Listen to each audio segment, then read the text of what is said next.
Halo, assalamualaikum warahmatullahi wabarakatuh. Welcome back to my channel. Oke teman-teman, lama ya saya nggak upload video karena ada beberapa kesibukan. Oke, di video kali ini saya akan kembali update nih tentang info CPNS di 2021 ini yang sudah banyak beredar ya.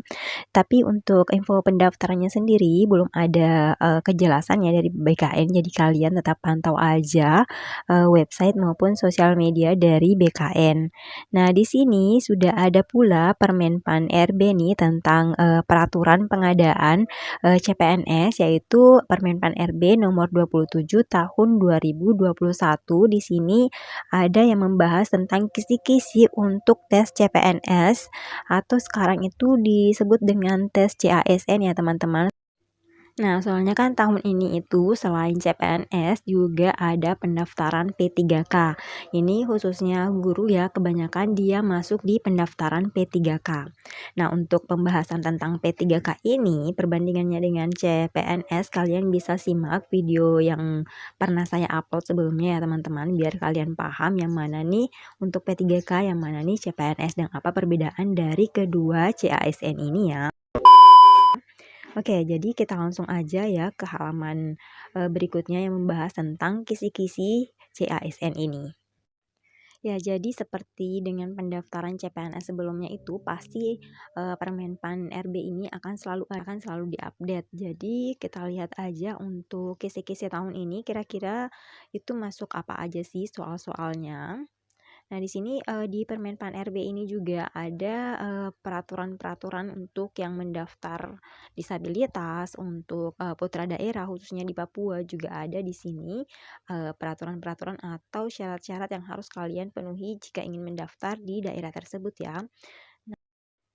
Oke, jadi kita langsung aja ke halaman 27 ini ya, yang pasal 30 tentang pelamaran.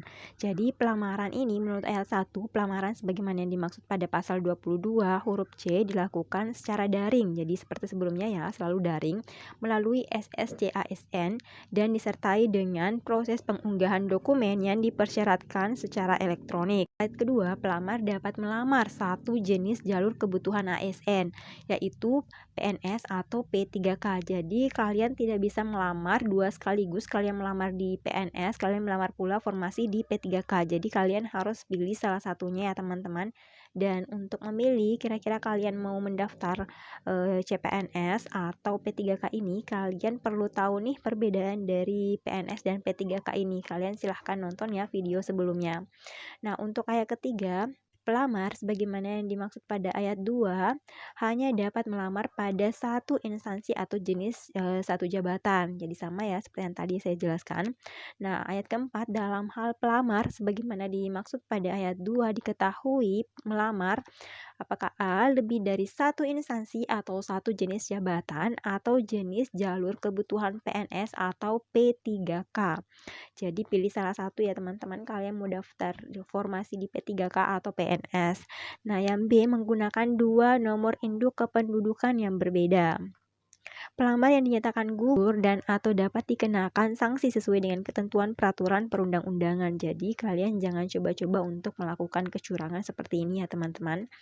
Nah, untuk selanjutnya, untuk tahap seleksinya di sini, tahapan seleksi berdasarkan pada pasal 31 ini, bahwa seleksi pengadaan PNS sebagaimana yang dimaksud pada pasal 22 huruf D terdiri dari 3 tahapan, yaitu seleksi administrasi, SKD, dan juga SKB. Jadi sama ya dengan tahun-tahun sebelumnya untuk tahapan seleksinya itu. Kemudian untuk seleksi administrasi ini sendiri, yaitu seleksi administrasi pada pasal 31 ayat 1 dimaksud adalah yang ayat 1, seleksi administrasi sebagaimana yang dimaksud pada pasal 31 huruf A dilakukan untuk memverifikasi kesesuaian antara dokumen yang diunggah atau yang disampaikan oleh pelamar dengan persyaratan pelamaran. Jadi nanti ketika kalian melakukan unggah dokumen nih, ketika kalian masuk di portal CSSCASN ya, pastikan bahwa dokumen-dokumen itu adalah sesuai yang diminta, yang dipersyaratkannya. Jangan sampai kalian salah unggah. Yang diminta di situ adalah upload KTP, tapi kalian malah upload ijazah di tempat itu. Kalian akan otomatis gugur, kalian tidak akan lulus pada saat seleksi berkas ini atau seleksi administrasi. Nah, yang kedua, seleksi administrasi sebagaimana yang dimaksud pada ayat 1 dilaksanakan oleh panitia seleksi instansi. Jadi, untuk seleksi administrasi ini akan dilakukan verifikasi atau pemeriksaan oleh panitia di instansi yang kalian lamar. Ayat ketiga, panitia seleksi instansi harus mengumumkan hasil seleksi administrasi secara terbuka. Yang keempat, dalam hal dokumen pelamaran sebagaimana dimaksud pada ayat 1 tidak memenuhi persyaratan dokumen pelamar dinyatakan tidak lulus seleksi administrasi. Nah, ayat kelima, pelamar yang lulus seleksi administrasi mengikuti SKD. Jadi kalian harus lulus administrasi dulu nih teman-teman, harus lulus berkas dulu untuk mengikuti tahapan selanjutnya yaitu seleksi kompetensi dasar. Nah, untuk pasal 33 ini, panitia seleksi instansi wajib melakukan verifikasi administrasi terhadap persyaratan khusus bagi pelamar penyandang disabilitas yang melamar pada berkebutuhan khusus penyandang disabilitas atau kebutuhan umum atau kebutuhan khusus selain kebutuhan khusus penyandang disabilitas. Nah, untuk syarat-syarat bagi kalian yang melamar untuk penyandang disabilitas ini, di sini juga ada ya di Permen PAN RB ini persyaratan-persyaratan yang harus kalian penuhi. Jadi kalian boleh unggah sendiri Permen PAN RB nomor 27 ini dan membaca lebih detail tentang peraturan-peraturan atau persyaratan yang ada di sini ya teman-teman untuk CASN 2021 ini. Nah, ayat 2, verifikasi sebagaimana dimaksud pada ayat 1 bertujuan untuk memastikan kesesuaian antara kebutuhan kompetensi dan syarat jabatan yang dibutuhkan dengan jenis dan derajat kedisabilitasan melalui pemeriksaan dokumen dan persyaratan khusus lain. Jadi untuk penyandang disabilitas ini biasanya sih diminta untuk melampirkan surat keterangan dari dokter ya tentang disabilitas yang dia sandang. Ayat 4, instansi pemerintah dapat menyatakan jabatan dan unit penempatan yang tidak dapat dilamar oleh penyandang disabilitas berdasarkan ketentuan sebagai berikut. Nah, yang ini kalian bisa baca lebih detail ya teman-teman untuk penyandang disabilitas ini. Nah, selanjutnya kita langsung aja ke tentang sanggahan seleksi administrasi. Nah, jadi setiap tahapan seleksi itu biasanya kalian akan diberikan waktu untuk melakukan penyanggahan. Misalnya kalian yakin nih kalian mengupload berkas yang tepat nih, kesalahan bukan dari kalian, maka kalian berhak untuk melakukan sanggahan terhadap ketidaklulusan kalian pada tahap seleksi administrasi ya.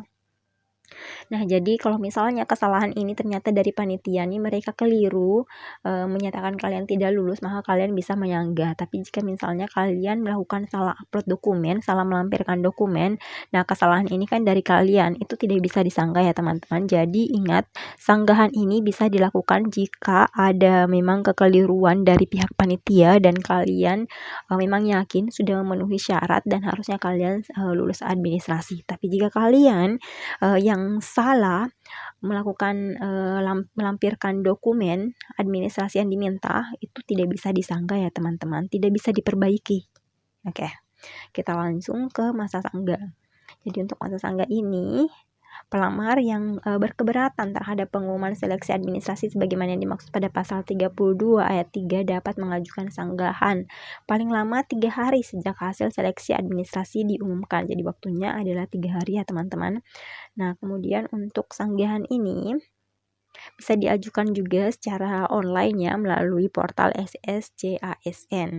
Nah, selanjutnya panitia di web tersebut, di situs tersebut juga akan mengumumkan hasil dari sanggahan itu apakah diterima atau ditolak sanggahannya oleh panitia. Nah, kemudian di sini kita langsung membahas tentang seleksi kompetensi dasar atau SKD. Nah, di sini SKD sebagaimana yang dimaksud pada pasal 31 huruf B ini menggunakan sistem CAT yang diselenggarakan oleh BKN. Jadi sama ya dengan tahun sebelumnya menggunakan CAT. Nah, SKD sebagaimana yang dimaksud pada ayat 1 dilakukan untuk menilai kesesuaian antara kompetensi yang dimiliki oleh pelamar dengan standar kompetensi dasar PNS.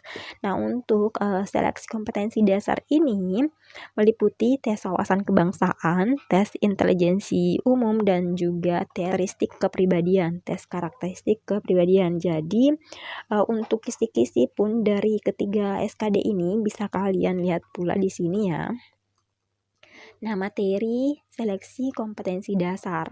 Nah, di sini untuk TWK-nya sendiri itu membahas tentang nasionalisme, integritas, bela bela negara, dan juga tentang pilar negara. Jadi sama aja ya dengan SKD tahun lalu kisi-kisinya tentang ini. Jadi kalian pelajari aja.